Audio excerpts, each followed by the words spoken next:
काली छाया, एक podcast episode जो आपको हिला देगा। क्या आपने कभी किसी ऐसी आवाज को सुना है जो हवा में गूंजती हो, लेकिन आपके अलावा कोई और उसे सुन न सके?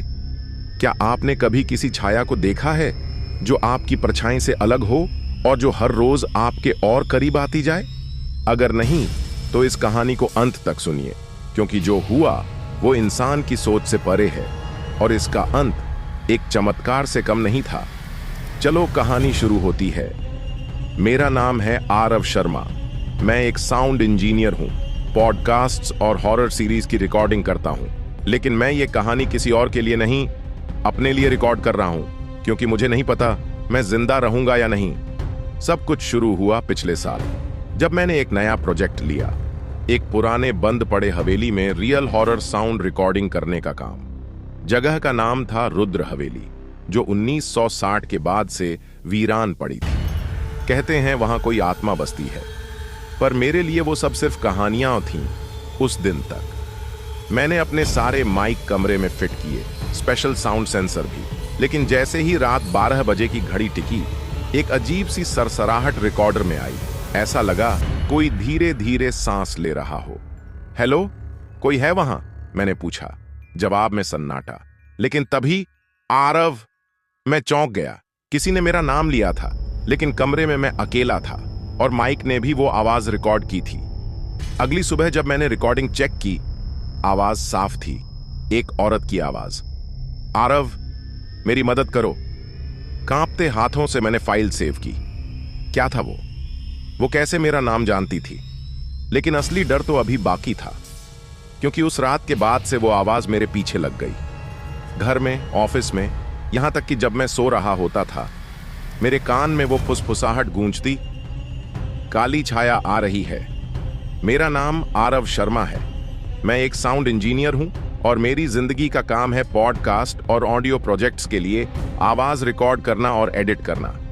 लेकिन जो मैं आपको बताने जा रहा हूं, वो मेरी जिंदगी की सबसे बड़ी दास्तान है। एक ऐसी कहानी जो मैंने खुद अनुभव की, जो मेरी समझ से परे थी।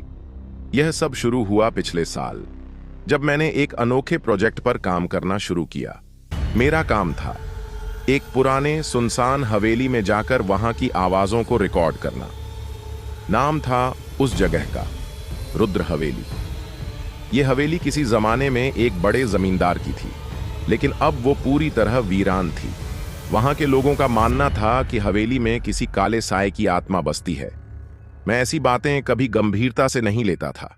मेरे लिए ये सिर्फ डराने वाली कहानियां थीं। मैं तकनीक और ध्वनि की दुनिया में रहता हूं और तर्क मेरा हथियार था। लेकिन रुद्र हवेली में जो हुआ, उसने मेरी पूरी सोच ही बदल दी। पहली रात की शुरुआत मेरा सेटअप तैयार था। कैमरे, माइक्रोफोन, स्पेशल साउंड सेंसर, हर चीज ठीक से रखी थी। रात के 12 बजते ही मैं रिकॉर्डिंग चालू कर दिया। कुछ देर तो सन्नाटा था, फिर एक अजीब सी सरसराहट रिकॉर्डर में आई, जो कहीं से भी नहीं आ रही थी। मैंने हिम्मत जुटाकर पूछा, कोई है वहां?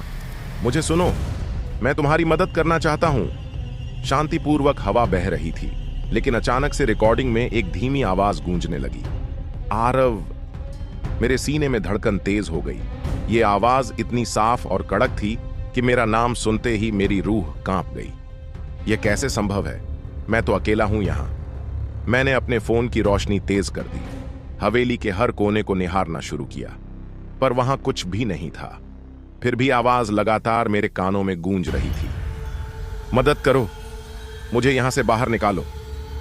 जैसे ही मैंने वो आवाज सुनी, मेरी रूह कांप गई। वो आवाज किसी इंसान की नहीं लग रही थी, बल्कि किसी ऐसे अस्तित्व की प्रतीत हो रही थी जो इस दुनिया का नहीं था।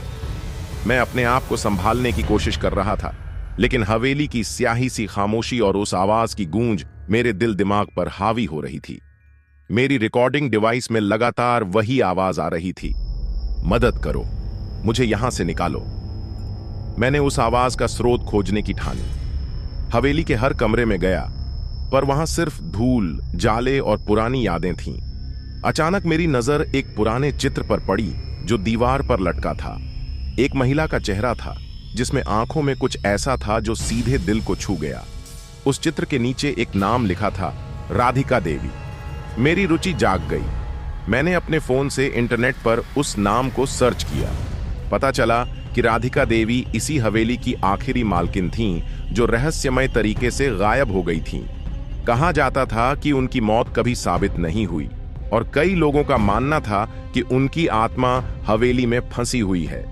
राधिका देवी अपने समय की एक खूबसूरत और शक्तिशाली महिला थीं। उन्होंने हवेली को अपने ससुराल के जमाने में बनाया था, लेकिन एक दिन अचानक से उनका पूरा परिवार रहस्यमय तरीके से गायब हो गया। आसपास के लोगों ने कहा कि वहां काली छाया ने हमला किया था, एक भयानक आत्मा जो किसी को भी छोड़ती नहीं थी। मैंने यह सब जानकर एक ठंडी सनसनाहट महसूस की। क्या यह वही काली छाया थी जो मुझे परेशान कर रही थी? उस रात मैंने अपनी पूरी हिम्मत जुटाकर फिर से रिकॉर्डिंग शुरू की। हर एक आवाज, हर एक फुसफुसाहट को पकड़ना चाहता था। जब घड़ी ने 12 बजाए तो मुझे फिर से वही फुसफुसाहट सुनाई दी, आरव, बाहर मत जाना। मेरे दिल की धड़कन तेज हो गई, जैसे कोई मेरी आत्मा को पकड़ रहा हो। मैं खड़ा रहा, कांपते हुए, लेकिन फिर भी कुछ जानने की इच्छा ने मुझे रोक लिया। मैंने धीरे धीरे हवेली के बाहर जाने का फैसला किया। जैसे ही मैंने दरवाजा खोला, एक ठंडी हवा का झोंका मेरे चेहरे से टकराया और तभी मेरी नजर एक काले साए पर पड़ी जो हवेली की दीवारों के बीच से गुजर रहा था। वह काली छाया ठोस, भयावह और कुछ इस कदर डरावनी कि मेरे होश उड़ गए। भयावह सत्य का सामना, मेरे पास तो अब 2 ही रास्ते बच गए थे, भागना या सामना करना। मैंने ठाना कि मैं भागूंगा नहीं। काली छाया ने मेरी तरफ देखा। उसकी आंखें लाल थीं, उसकी हंसी हवा में गूंज रही थी, मानो मौत की घोषणा कर रही हो। और तभी मेरे कानों में एक दूसरी आवाज आई, साफ और मधुर। वो राधिका देवी की आवाज थी। डरो मत आरव, मैं तुम्हारी मदद करने आई हूं। आत्मा की पुकार और साया का खेल, राधिका देवी की वो मधुर आवाज जैसे एक ठंडी हवा की तरह मेरे कानों में गूंज रही थी। डरो मत आरव, मैं तुम्हारी मदद करने आई हूं। मेरे भीतर उम्मीद की एक किरण जागी। मेरे होश खोने से पहले उस काली छाया ने मुझे घूरते हुए धीरे धीरे पीछे हटना शुरू किया।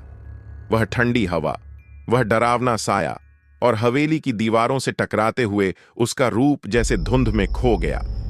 राधिका देवी की आत्मा से पहली मुलाकात मैंने गहरी सांस ली और अपने रिकॉर्डर को चालू रखते हुए कहा, राधिका देवी, आप कौन हैं और यह काली छाया क्या है? मेरे सामने अचानक एक हल्की रोशनी जमींदार के पुराने कमरे में चमकी। उस रोशनी के बीच एक महिला का धुंधला पर शांत चेहरा दिखा। वही राधिका देवी थी। उसकी आंखों में दर्द और उम्मीद दोनों थे। उसने धीरे से कहा, मैं यहां उस काली छाया से जूझ रही हूं जिसने मेरे परिवार को मार डाला था। मैं हमेशा से इस हवेली में फंसी हूं और वह मुझे भी इस अंधकार में घसीटना चाहता है, पर तुम मेरी मदद कर सकते हो। उसके शब्द सुनकर मेरा हौसला और बढ़ गया। मैंने कहा, बताइए, मैं क्या कर सकता हूं? मैं आपकी मदद करना चाहता हूं। राधिका ने बताया कि हवेली के तहखाने में एक पुरानी किताब छुपी हुई है, काली छाया का रहस्य। वह किताब ही इस काले साए को रोक सकती है, लेकिन किताब तक पहुंचना आसान नहीं था। तहखाने के दरवाजे पर एक प्राचीन ताला था, जिसे खोलने के लिए एक खास मंत्र पढ़ना पड़ता था। तहखाने का रास्ता, मैं तहखाने के रास्ते की ओर बढ़ा। हवेली का हर कोना अब डरावना सा लग रहा था। दीवारों पर छुपी हुई आवाजें, फुसफुसाते साए और वह काली छाया जो बार बार कहीं से दिखाई देती थी। लेकिन मैं डरा नहीं। तहखाने का दरवाजा मिला। उस पर प्राचीन अक्षर उकेरे हुए थे। मैंने राधिका से जो मंत्र सीखा था उसे जोर से पढ़ना शुरू किया। दरवाजा धीरे धीरे खुल गया। अंदर एक धूल भरा कमरा था। बीचों बीच एक मेज पर रखी थी एक पुरानी किताब, जिसके पन्ने झड़ चुके थे और कवर पुराना था। मैंने किताब उठाई और पन्ने पलटने लगा। वो किताब एक प्राचीन शाप के बारे में थी जो हवेली पर लगा था। शाप को तोड़ने के लिए एक अनोखी रस्म करनी होती थी, जिसमें 3 चीजों की जरूरत थी। एक लाल मोमबत्ती, हवेली की मिट्टी, उस परिवार के किसी सदस्य का खून। मैंने सोचा, क्या मैं इस परिवार से जुड़ा हूं? क्या मेरी जान बचाने का कोई और रास्ता है? खून का कनेक्शन और अद्भुत रहस्य। तहखाने की ठंडी दीवारों के बीच मैं उस पुरानी किताब को हाथ में लिए खड़ा था। हवेली के भीतर की हर आवाज जैसे मेरे कानों में चीख रही हो। मेरा दिल धड़क रहा था, लेकिन मन में एक अजीब सी उम्मीद थी। कहीं ना कहीं मेरी जिंदगी का सच छुपा था। राधिका देवी की आत्मा ने बताया था कि इस परिवार का खून शाप तोड़ने की कुंजी है, लेकिन मैं तो एक सामान्य साउंड इंजीनियर था। मेरा कोई संबंध उस परिवार से नहीं था। या था? मैंने अपने परिवार के पुराने दस्तावेज, फोटो और दादाजी की बातें याद की। अचानक एक पुराना डायरी याद आया जो मेरे दादाजी ने मुझे बचपन में दिया था। वह डायरी मैंने अब तक ठीक से नहीं पढ़ा था। मैंने उस डायरी को खोला। पन्ने पलटते ही एक तस्वीर निकली, एक पुरानी काली सफेद तस्वीर जिसमें मेरे दादाजी एक बुजुर्ग के साथ खड़े थे जो उस हवेली के मालिक थे। तस्वीर के नीचे लिखा था, रुद्र वंश के रक्षक। डायरी में लिखा था कि मेरे दादाजी इस हवेली के आखिरी रक्षक थे, जिनका काम था इस काले साए से परिवार और हवेली की रक्षा करना। पर एक दिन वो असमय चले गए और उस काले साए ने परिवार को घेर लिया। अब मैं समझ गया कि मेरा खून, मेरी जड़ों में वही शक्ति थी जो इस शाप को तोड़ सकती थी। मुझे वह 3 चीजें जुटानी थीं। लाल मोमबत्ती हवेली के मंदिर में मिली, हवेली की मिट्टी तहखाने से निकाली, अपने खून का एक बूंद जिसे मुझे अपनी उंगली से लेना था। भयावह रस्म। राधिका की आत्मा ने मुझे सिखाया कि यह रस्म रात के 12 बजे पूर्णिमा की रात को करनी होगी। मैंने अपनी पूरी हिम्मत जुटाई, रस्म शुरू की।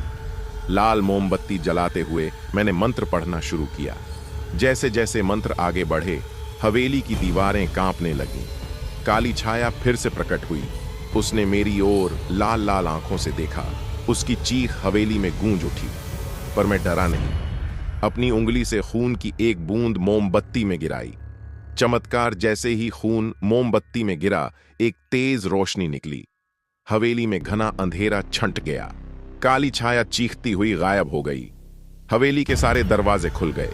राधिका देवी की आत्मा ने मुस्कुराते हुए कहा, शुक्रिया आरव, तुमने मेरी आत्मा को मुक्त किया। अगले दिन मैं पूरी हवेली के बाहर खड़ा था। हवेली अब शांत थी, कोई डरावनी आवाज नहीं थी। मेरी जिंदगी में जो अंधेरा था वह भी खत्म हो गया था। मैं अब जानता था कि कभी कभी डर के पीछे एक चमत्कार भी छुपा होता है।